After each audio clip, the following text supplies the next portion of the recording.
నమస్తే, నేను మీ సతీష్. కాళ్ల బేరానికి మాజీ మంత్రి పెద్దిరెడ్డి రామచంద్రారెడ్డి అనేటువంటి ఒక వార్త అయితే గనక ప్రస్తుతం ఏపీ రాజకీయ వర్గాల్లో సంచలనంగా మారింది. మరి ఏమిటి కాళ్ల బేరానికి పెద్దిరెడ్డి రామచంద్రారెడ్డి వెళ్ళడం? అసలు ఎవరి దగ్గర ఈ కాళ్ల బేరానికి వెళ్ళాడు? ఏ అంశంలో వెళ్ళాడు? అసలు ఈ రకమైనటువంటి చర్చ వెనక ఉన్నటువంటి అసలు కథ ఏమిటి అని చూస్తే, పెద్దిరెడ్డి రామచంద్రారెడ్డి మరి చిత్తూరు జిల్లాకే మకుటం లేని మహారాజుగా వెర్రవీగిపోయినటువంటి వ్యక్తి మొన్నటి ఎన్నికల ముందర వరకు కూడా. ఇక అదే క్రమంలో గత 5 ఏళ్ల జగన్మోహన్ రెడ్డి ప్రభుత్వంలో కీలకమైనటువంటి వ్యక్తిగా వ్యవహరించారు. అందులోనూ 5 ఏళ్ల పాటు మంత్రివర్గంలో కొనసాగినటువంటి అతి కొద్ది మంది వైసీపీ నేతల్లో ఈయన ఒకళ్ళు. అందులోనూ కీలకమైనటువంటి శాఖలు తన చేతిలోనే ఉన్నాయి. 5 ఏళ్ల పాటు ఎక్కడా ఎటువంటి ఆటంకం లేకుండా జగన్మోహన్ రెడ్డి దగ్గర అత్యంత విశ్వాసపాత్రుడుగా, ఆయన క్యాబినెట్లో అత్యంత శక్తివంతమైన అత్యంత బలమైనటువంటి మంత్రిగా వ్యవహరించినటువంటి పెద్దిరెడ్డి రామచంద్రారెడ్డి తనకున్నటువంటి అధికారాన్ని మరి తన జిల్లా అయినటువంటి చిత్తూరు జిల్లాను లేదా తన నియోజకవర్గం అయినటువంటి పుంగనూరు నియోజకవర్గాన్ని అభివృద్ధి చేయడానికో లేదా రాష్ట్రానికి ఏదైనా కూడా మేలు చేయడానికో, రాష్ట్రాన్ని అభివృద్ధి చేసేందుకు ఆ అధికారాన్ని వినియోగించారా అంటే లేదు. మరి పెద్దిరెడ్డి రామచంద్రారెడ్డి తన అధికారాన్ని దేనికి వినియోగించారు? దుర్మార్గాలు చేయడానికి, ప్రత్యర్థి పార్టీ నేతల మీద దాడులు చేయడానికి, అక్రమాలు చేయడానికి, కలప దొంగతనాలు చేయడానికి, ఎర్రచందనం స్మగ్లింగ్ చేయడానికి, పేద ప్రజల భూములు ఆక్రమించుకోవడానికి, వీటన్నిటికీ కూడా తన అధికారం మొత్తాన్ని కూడా అడ్డేసి పెద్దిరెడ్డి రామచంద్రారెడ్డి అవినీతి, అక్రమాలు, దుర్మార్గాలు, దౌర్జన్యాలు, దోపిడీలు, భూ ఆక్రమణలు, కుంభకోణాలు ఇలా చెప్పుకుంటూ పోతే ఇక మాటలకు కూడా అద్దుండదు. అన్నీ చేసుకుంటూ వెళ్ళిపోయినటువంటి పరిస్థితులు. ఇవన్నీ కూడా ఏమిటి అంటే, అధికారం మన చేతిలో ఉంది, అధికారం మనకి శాశ్వతం, మనల్ని ప్రశ్నించేవాడే లేడు, ఇంకో 25 ఏళ్ల పాటు ముఖ్యమంత్రిగా జగన్మోహన్ రెడ్డి ఉంటాడు, ఆయన ఉన్నంత కాలం నేను మంత్రిగా ఉంటాను అని చెప్పేసని అధికార మదంతో పేట్రేకిపోయారు. ఒక పెద్దిరెడ్డి రామచంద్రారెడ్డే కాదు, ఆయన కుటుంబం కూడా, ఆయన తమ్ముడు పెద్దిరెడ్డి ద్వారకానాథ్ రెడ్డి, ఆయన కుమారుడు పెద్దిరెడ్డి మిథున్ రెడ్డి, ఇంకా పోతే పెద్దిరెడ్డి రామచంద్రారెడ్డి అనుచరులు, ప్రధానంగా వీళ్ళ దుర్మార్గాలు, వీళ్ళ దాడుల గురించి చూసుకుంటే, అరే తెలుగుదేశం పార్టీ కార్యకర్తలు చంద్రబాబు నాయుడు గారు అరెస్ట్ అయ్యి జైల్లో ఉంటే ఎక్కడో శ్రీకాకుళం జిల్లా ఎచ్చెర్ల నియోజకవర్గం నుంచి తిరుమలకి మరి సైకిల్ యాత్ర చేసుకుంటూ వెళ్తూ ఉన్నారు. వెళ్ళేటప్పుడు వాళ్ళకి ఆ పార్టీ అంటే అభిమానం, వాళ్ళ నాయకుడు అరెస్ట్ అయి ఉన్నాడు అనేటువంటి ఆవేదన, ఆ బాధతోటి పచ్చరంగు చొక్కాలు, పసుపు రంగు చొక్కాలు వేసుకుని తెలుగుదేశం పార్టీ జెండాలు సైకిల్కి పెట్టుకుని సైకిల్ తొక్కుంటూ వెళ్తూ ఏదో పుంగనూరు దగ్గర తెల్లవారుజామున ఆగి అక్కడ టీ తాగిపోదాం అని చెప్పేసి రోడ్డు పక్కన ఉన్నటువంటి బడ్డీ కొట్టు దగ్గర ఆగితే ఇదే పెద్దిరెడ్డి రామచంద్రారెడ్డి అనుచరులు వచ్చి ఏ రకంగా వీరంగం సృష్టించారు? లకారాలతోటి వాళ్ళని తిడుతూ, ఏ నియోజకవర్గానికి వచ్చి ఏ పసుపు చొక్కా వేసుకుంటున్నారా మీరు, చొక్కాలు విప్పండి అని చెప్పి అర్ధనగ్నంగా రోడ్డు మీద నుంచోబెట్టారు. అరే మీదొక రాజకీయ పార్టీ అయినట్లే అవతల తెలుగుదేశం కూడా ఒక రాజకీయ పార్టీ కదా, ఆ పార్టీ జెండాలు ఆ సైకిల్కి ఉంటే అవి పీకేసి రోడ్డు మీద కొట్టి వాటి మీద కాళ్ళేసి తొక్కారు. మనోభావాలు దెబ్బతినవా? తెలుగుదేశం పార్టీ శ్రేణుల మనోభావాలు, ఆత్మాభిమానం దెబ్బతినదా? ఇలాంటి దాడులు చేసి దుర్మార్గాలు చేశారు. ఇంకోవైపున పెద్దిరెడ్డి రామచంద్రారెడ్డి, ఆయన కుటుంబం చేసినటువంటి భూ ఆక్రమణలు, వాటి గురించి చర్చలోకి వెళ్దాం. దానికంటే ముందు ఏ రకంగా శేషాచలం అడవుల్లో ఎర్రచందనం స్మగ్లింగ్ చేశారు, కోట్ల రూపాయలు గడించారు. అరే మనం చూసాం తిరుమలలో చిరుతల దాడిలో ఒక పసికందు తన ప్రాణాలు కోల్పోయినటువంటి పరిణామాన్ని మనం చూసాం జగన్మోహన్ రెడ్డి అధికారంలో ఉన్నప్పుడే. మరి ఆ చిరుతలు ఏ రకంగా అంటే, ఏవైతే గనక మూగజీవాలవి, అందులోనూ క్రూరమైనటువంటి జంతువులు, అవి అడవుల్లో ఉంటాయి, అవి వచ్చి దాడులు చేస్తున్నాయంటే ఏదో యాదృచ్ఛికంగా వచ్చి చేయడం కాదు. ఈ పెద్దిరెడ్డి రామచంద్రారెడ్డి లాంటి వాళ్ళు చేసినటువంటి పాపాలే ఈ రోజున ఆ పసిపిల్ల ప్రాణం పోవడానికి కూడా కారణమైనవి నేను ఖచ్చితంగా చెప్పగలను. ఎందుకు అంటే, అడవుల్లో ఉండేటువంటి ఈ క్రూర జంతువులు వాటికి ఆవాసం అంతా కూడా అక్కడే చూసుకుంటాయి, వాటికి ఆహారమైనా అక్కడే ఏర్పాటు చేసుకుంటాయి. ఎప్పుడైనా వస్తే అటువైపున ఉన్నటువంటి ఆ చెరువుల దగ్గరకో ఎక్కడికో వచ్చి దప్పిక తీర్చుకుని మళ్ళీ అడవుల్లోకి వెళ్ళిపోతాయి. అవి ఊరికే బయటకు రావు. ఏ మూగజీవాలు కానీ ఏ క్రూర జంతువులైనా కూడా ఊరికే అడవులు విడిచి బయటకు రావు. వాటికి అడవుల్లోనే అవి పుట్టినాయి, అడవుల్లోనే పెరుగుతాయి. వాటికి అడవి నుంచి బయటకు వస్తే మనుషుల్ని చూస్తే అవి కూడా ఒకంత భయంతో వాళ్ళ మీద దాడులు చేస్తూ ఉంటాయి. అలాంటి క్రూర జంతువులు అడవులు విడిచి బయటకు రావడానికి కారణం ఏమిటి? ఇలాంటి పెద్దిరెడ్డి రామచంద్రారెడ్డి లాంటి పాపాత్ములు అడవుల్ని తలిచివేస్తూ ఉన్నారు. ఎర్రచందనం స్మగ్లింగ్ పేరుతోటి అడవుల్ని పూర్తిగా నాశనం చేస్తూ ఉంటే ఎక్కడ ఆవాసం దొరుకుతుంది ఆ జంతువులకి? అవి దొరక్క అవి జనారణ్యంలోకి వస్తూ ఉన్నాయి, జనాల మీద దాడులు చేస్తూ ఉన్నాయి. శేషాచలం అడవుల్లో ఏ రకంగా ఎర్రచందనం మొత్తం స్మగ్లింగ్ చేసుకెళ్ళాడు ఈ పెద్దిరెడ్డి రామచంద్రారెడ్డి అనేది గడిచిన 5 ఏళ్ళు ప్రసార మాధ్యమాల్లో వచ్చినటువంటి వార్తలు చూస్తే అర్థమైంది. అరే మూగజీవాలకు అక్కడ ఆవాసం లేక, వాటికి ఉండే ప్రదేశం లేక, కనీసం చోటు లేక ఆ ఎర్రచందనం స్మగ్లింగ్ కూడా ఎలా చేస్తారు?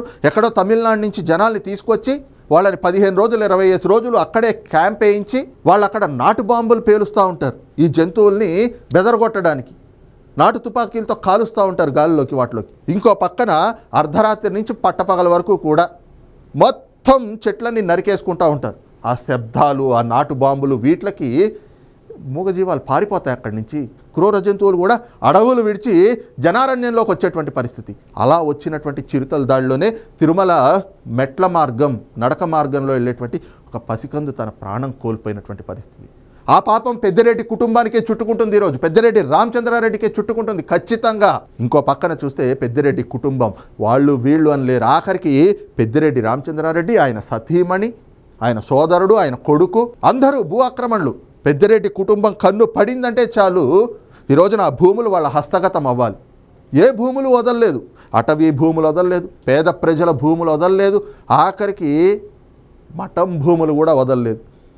మనం చూసాం బుగ్గమఠంకి సంబంధించినటువంటి భూములు, మరి దాదాపు 100 ఎకరాలు ఉండాల్సినటువంటి ఆ భూములు ఈ రోజున 17 సెంట్లకు వచ్చింది. అరే 3.69 ఎకరాలు దోపిడీ చేశారు, భూ కబ్జా చేశారు. కబ్జా చేసి అందులో ఒక విలాసవంతమైనటువంటి భవనాన్ని కట్టుకున్నారు.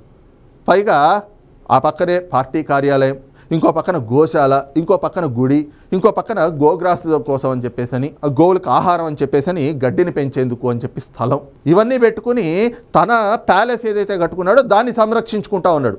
మఠం భూములు కాజేసి ఈ రోజున ప్యాలెస్లు కట్టుకుని బ్రతుకుతున్నటువంటి పరిస్థితులు. మరి ఇవన్నీ కూడా చూస్తూ ఊరుకుంటారా? చేసిన పాపాలు ఎక్కడికైనా పోతాయా? ఇంకో పక్కన అడవుల్లో, మంగళహాట్ అడవుల్లో మనం చూసాం ఏ రకంగా అయితే 50 ఎకరాలు మొత్తం ఫెన్సింగ్ వేసేసి పట్టా భూములు అలాగే అటవీ భూమిని మొత్తం ఆక్రమించేసి అక్కడొక విల్లా కట్టుకున్నారు, విలాసవంతమైనటువంటి విల్లా. ఎవడబ్బా సొమ్ము అని చెప్పి కాజేస్తూ ఉంటారు. ఏమిటి అంటే అధికారం మన చేతిలో ఉంది కదా, మనల్ని ఎవడరా పీకేది, మనల్ని ఎవ్వడేం చేయలేడు, అధికారం మన శాశ్వతం అని చెప్పేటువంటి ఒక పూర్తిగా అధికార మదంతో పేటరేగిపోయి ఇలాంటి దుర్మార్గాలు చేశారు. ఇవన్నీ ఎప్పటికీ బయట పడవలే అనుకున్నారు. పెద్దిరెడ్డి రామచంద్రారెడ్డే కాదు, ఆయన సోదరుడు, ఆయన భార్య పేరు మీద కూడా భూములు రాశారు. 75 ఎకరాలు దగ్గర అటవీ భూమిని కాజేస్తే అందులో 20 ఎకరాలు ఎంతో ఆయన భార్య పేరు మీద రాశారట. ఆ రకమైనటువంటి వార్తలు కూడా వస్తూ ఉన్నాయి. ఇకపోతే ఏదైతే మఠం భూములకు సంబంధించి ఈయన 3.9 ఎకరాలు ఈయన కాజేస్తే 1.9 ఎకరాలు ఈయన సోదరుడు కాజేస్తాడు. ఆయన కాజేసి అక్కడ కమర్షియల్ బిల్డింగులు కట్టేస్తూ ఉంటాడు, నిర్మాణాలు చేస్తూ ఉంటాడు. ఏమిటి అంటే మనల్ని అడిగేవాళ్ళు ఎవరు? చిత్తూరు జిల్లా మొత్తం కూడా మకుటం లేని మహారాజులం మనము అనేటువంటి ఒక తల పొగరు, ఎల్లకాలం మనం చెప్పిన మాటే సాగుతుందిలే అనేటువంటి ఒక మొండి వైఖరి. ఎవరైనా ప్రశ్నించడానికి వస్తే అధికారులైనా సరే దాడులు చేస్తాం, ఫెన్సింగ్ వేసేసి ఆ ఫెన్సింగ్ దాటి యువతలు కాలు పెట్టేవాడు ఎవడో అది కాళ్ళు తీసేస్తాం, అవసరమైతే తల తీస్తాం అన్నట్టు బెదిరింపులకు పాల్పడతారు. అంటే ఇప్పటికి కూడా అధికారంలో మేమే ఉన్నాం, ఇక్కడ మాదే ఆధిపత్యం నడుస్తుంది, మేమే ఇక్కడ పుడింగులం, మేమే ఇక్కడ వస్తాదులం అని చెప్పి ఈ రకమైనటువంటి ధోరణి అవలంబిస్తూ ఉంటారు. కానీ రోజులన్నీ ఒకేలా ఉండవు కదా. అధికారం శాశ్వతం అనుకుని విర్రవీగిపోయారు. కానీ ఈ రోజున కట్ చేస్తే అధికారం మార్పిడి జరిగింది. కూటమి ప్రభుత్వం అధికారంలోకి వచ్చింది.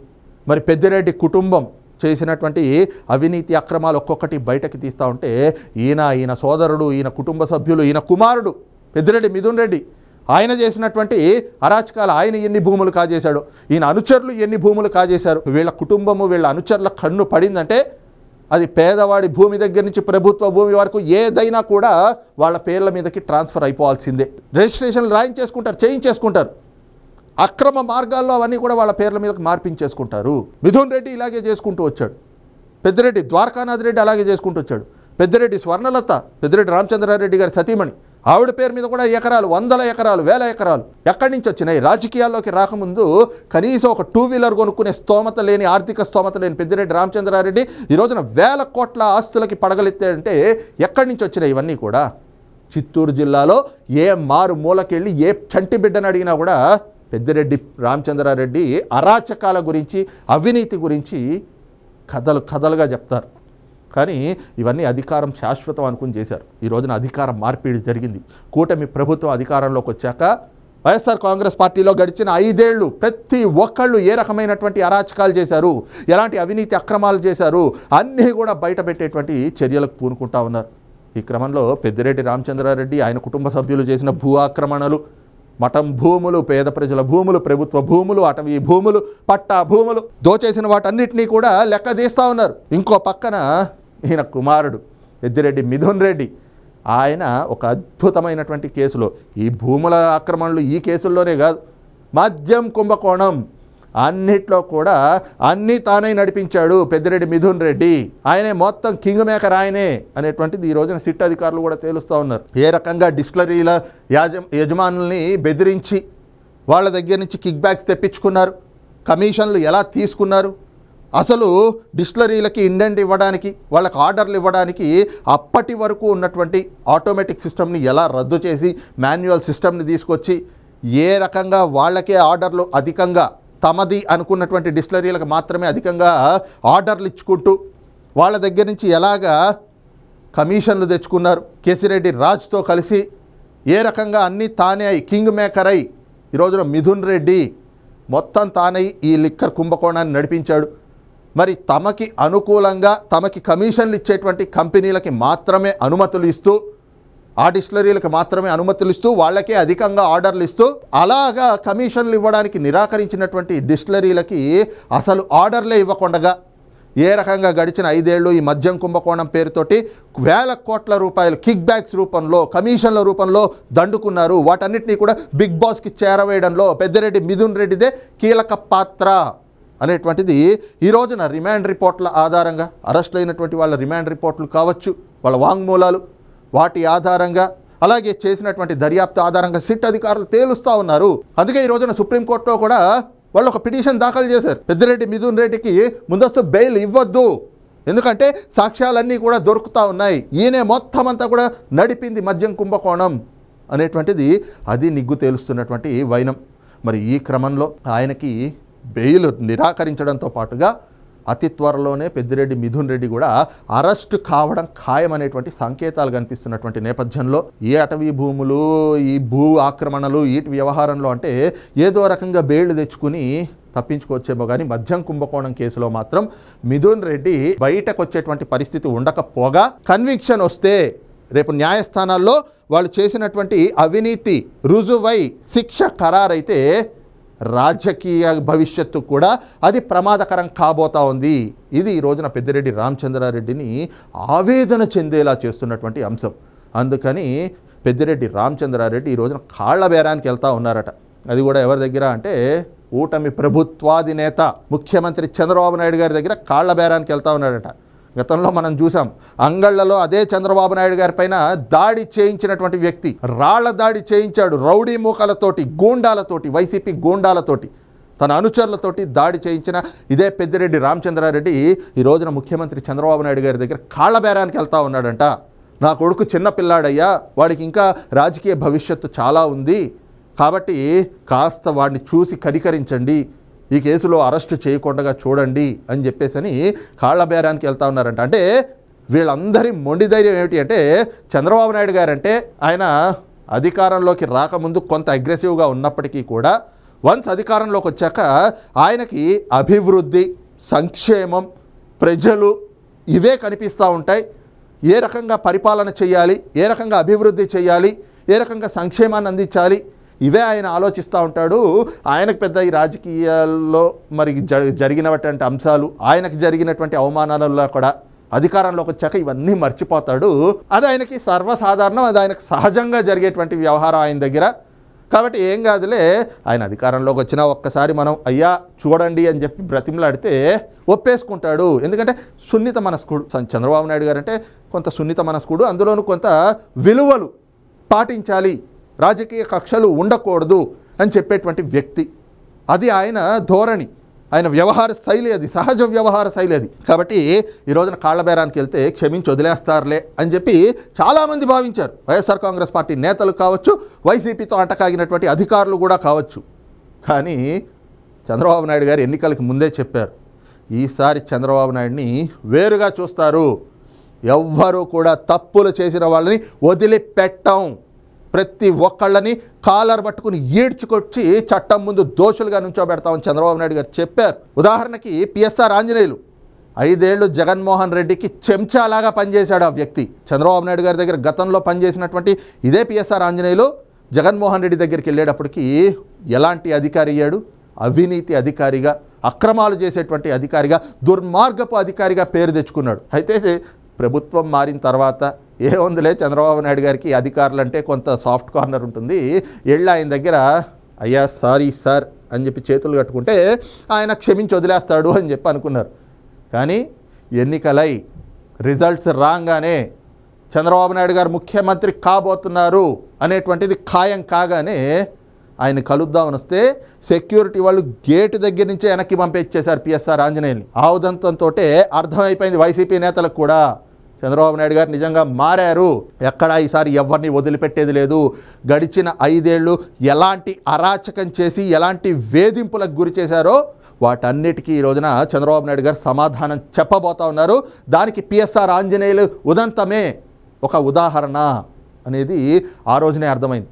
ఆ తర్వాత పివి సునీల్ కుమార్ కూడా చూసాం, ఏదో అసెంబ్లీ ఏదైతే సెక్రటేరియట్లో ఛార్జ్ తీసుకోవడానికి చంద్రబాబు నాయుడు గారు ముఖ్యమంత్రిగా ఛార్జ్ తీసుకుంటూ తొలి సంతకం చేయడానికి అక్కడికి వెళ్ళినటువంటి క్రమంలో పివి సునీల్ కుమార్ వచ్చి పుష్పగుచ్చం ఇవ్వంగానే అయ్యో పివి సునీల్ని వదిలేస్తారా అనుకున్నారు అందరూ. ఎవరిని వదిలేది లేదు.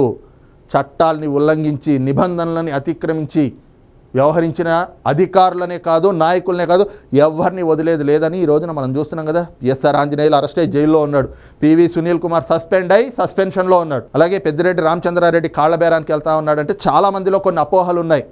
ఏముందిలే ఇప్పటికే అంతా కూడా వాళ్ళు కలిసిపోయారు, ఇక పెద్దిరెడ్డి కుటుంబాన్ని టచ్ చేయరు అనుకుంటా ఉన్నారు. అదేమీ లేదు.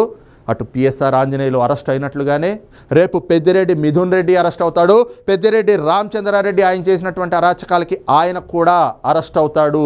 అక్రమాలు ఏవేవైతే చేసున్నాడో, భూ ఆక్రమణలు ఏవైతే చేసున్నాడో అన్నీ ఆయన మెడకు కూడా చుట్టుకుంటాయి.